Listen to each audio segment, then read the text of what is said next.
Hello there guys, and welcome back to another episode of How to Feed the Beast in Minecraft. Today's episode is going to be a little bit different from normal because I want to answer a question. Just recently I've been getting a lot of messages from you guys asking about the type of lamps and lights that I use in the workshop, how they're made, and more specifically how I get the red and green lights to work with my engines in the basement. So today I'm going to show you how to make those lights and how I've got them wired up. Okay, so there are two different types of lamp. There are cage lamps, which is this type, and there are the normal lamps, which is the type I have in the ceiling. Now, different types of lamps can be either normal or inverted. The difference is, a normal lamp is off by default and requires a redstone signal to turn it on, and an inverted lamp is on by default and requires a redstone signal to turn it off. So first of all I'm going to quickly show you how I have all these lights in the ceiling wired up. Most of the ceiling here is actually made up of iron blocks, but I've uncovered a batch of 4 here, so as you can see these lamps are actually square. Like most Minecraft blocks, they're a cube. And what I've actually got here in the ceiling is a wireless receiver with some red alloy wire connecting to the 4 lamps. So that's why they're all in blocks of 4s. And this configuration is repeated throughout the workshop ceiling. Now I could have just ran cables all the way around and made the entire thing out of iron panels, but I'd actually put the roof in the ceiling before I did the lamps, so I decided to do it this way. Then on this wall I have a lever, red alloy wire, and a wireless transmitter. So if I stand here and flick the switch, all the lights go out, all the lights go on. So as you can see, these are normal lamps. By default they are off, no signal going through the red alloy wire, it's not lit. As soon as I turn it on, they're all lit up. Now the good thing with these is, because I'm using red alloy wires, which is a redstone mod, you can use covers and actually cover up where the wires go.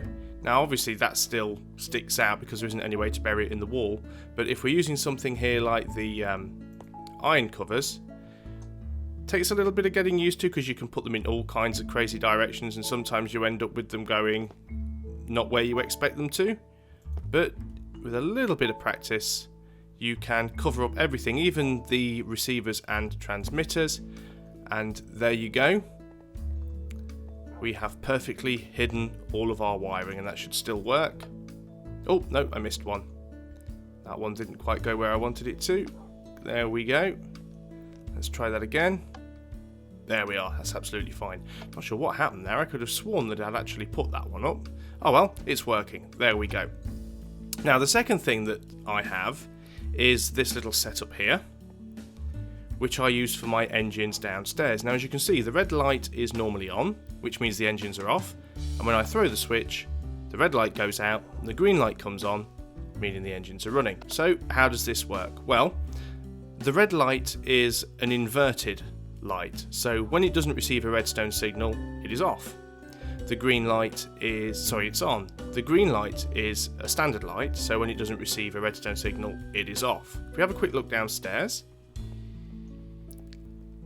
so here we are. I'm standing in the basement directly beneath the 3 blocks where the green light, red light and the lever go, and when I throw the lever upstairs it will put a redstone signal through this red alloy wire that runs down and to all of my engines, and at the same time it will put a signal to these 2 blocks which will turn the red light off and the green light on. Thing to remember with redstone signals is they actually pass through the block they are connected to, which I will demonstrate shortly.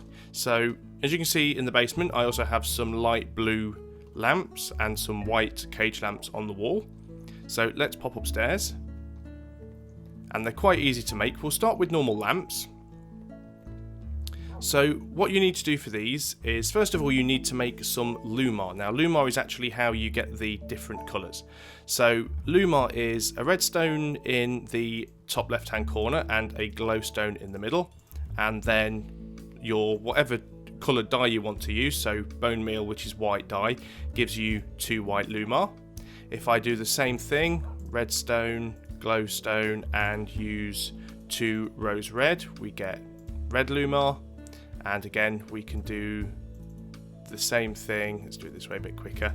Do the same thing with cactus green, and that will give us green lumar. And we can do the same thing with lapis, and that will give us blue lumar. So now we've got 4 different colours that we can use. So let's start with some normal lamps. So you're going to need glass panes, 3 down either side in the crafting table. You're going to need 2 pieces of lumar at the top and a piece of redstone at the bottom, and that will give you a normal white lamp. Now if we follow that exact same recipe again,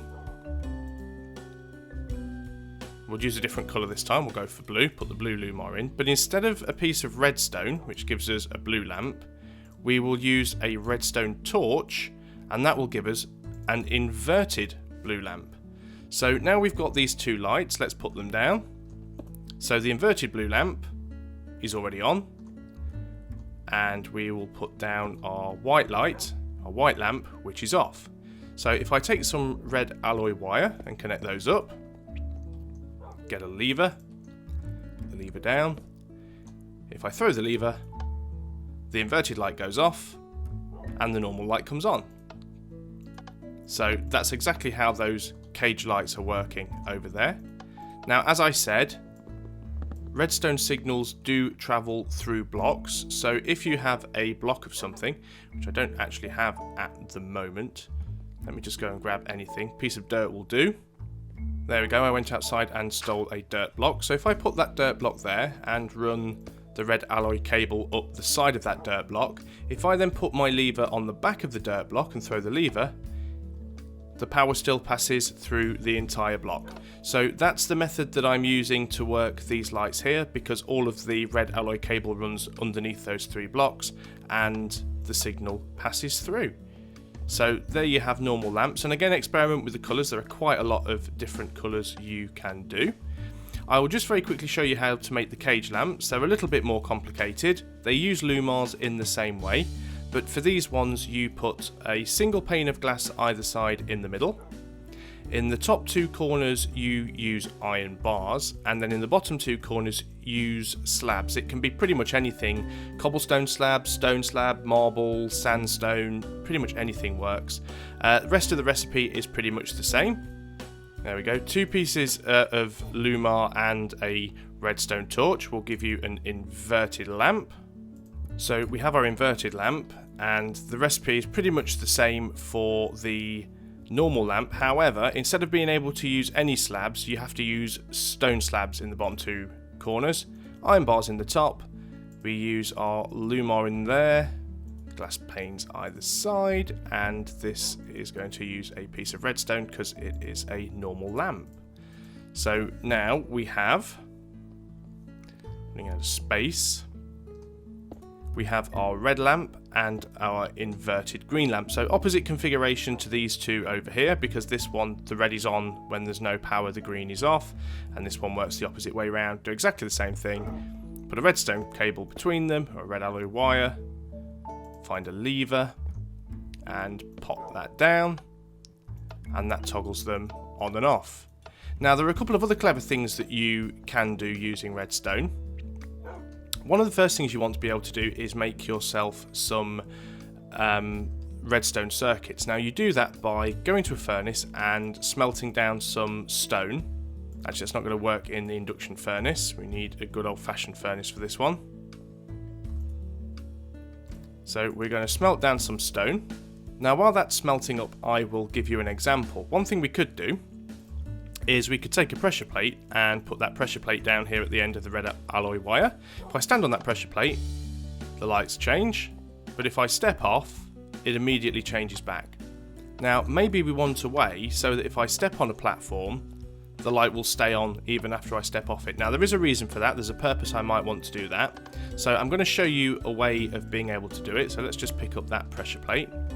Hopefully by now we have some stone wafers, and that is exactly what I wanted. So over on at the crafting table, we want to make a few things with stone wafers. What we want to do is get a couple of redstone, and I want to make 2 stone wires. So let's get 2 of those. Don't stack very well, these things. And then with a redstone torch or 2, I also want to make 2 stone cathodes.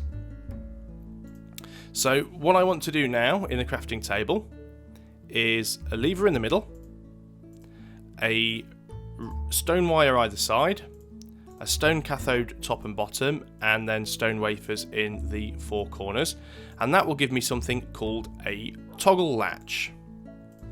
Okay, so now we have our toggle latch. What do you do with it? Well, what I'm going to do is put it down. Now you have to get the direction right. Let me just put it down and show you how it looks. You have what look like 2 redstone torches either side, and you have a switch. Now the redstone torches are actually the power output, so this is facing the wrong way because, as you can see, as I flick it, it does nothing to the light. So let me break that and put it down facing another direction. So there we go. You can now see these redstone torches are facing outwards, and if I flick that switch, it puts a redstone signal out on that side and turns the lights on and off. And flick it again, puts a redstone signal out on this side, but it's turning those lights off. If I then run a alloy wire from this side or that side, where you can actually see the wire running through the circuit, if I run that wire here and put a pressure plate next to it and stand on the pressure plate, that pressure plate switches the switch. Now the lights are permanently on, or the red alloy signal's permanently on. If I step on the pressure plate again and off, as you can see, it's now turned the signal on, so it will stay on one way or another. You could also, if you really wanted to, run this cable out and go into something else with this, because as I said, this switches between being on and off. So step on the pad, step on the platform, this one is on, that one is off, run over the platform again, click, this one is on, that one is off. Now why would you want to do that? Well, sometimes you might want lights to turn off and on automatically when you enter or leave a room. So what I've got here, all of these lights in the floor and the ones on the wall have a wireless receiver next to them, and under the floor here I have the system using a toggle latch and a redstone transmitter. And the idea was I'd put a pressure plate on the top, and as I left the basement it would turn my lights off. As I walk back into the basement and walk over the pressure pad, it flips the toggle latch and turns all of the lights on. As I leave the basement, it turns all of the lights off. Now I actually had this running for a little while. If you saw any of my earlier videos, you'd have seen that working, but I was getting lots of bats and things spawned down here. I actually play this on peaceful for the purpose of these videos, so there's no mobs and zombies or anything around, but you still get bats spawn in here and they make a lot of noise. So I decided just to leave the lights on permanently as it wasn't causing any harm, but the infrastructure's still there, so that's worked out well because I could use it as a nice little demo to show you guys. So there you go, you know how to build lamps and inverted lamps, you know how to build cage lamps and inverted cage lamps, and here's a couple of little simple methods for wiring them up. So guys, thanks once again for watching. I admit this video was a little bit of waffle, but I've been getting asked the question so many times recently about the type of lamps I use and how they're wired up. I figured it was better to make a video and show you than it was to try and reply to each individual comment and message. So I hope you have found the video interesting and informative, and if you have, as usual, please like, share and subscribe because it really helps the channel to grow.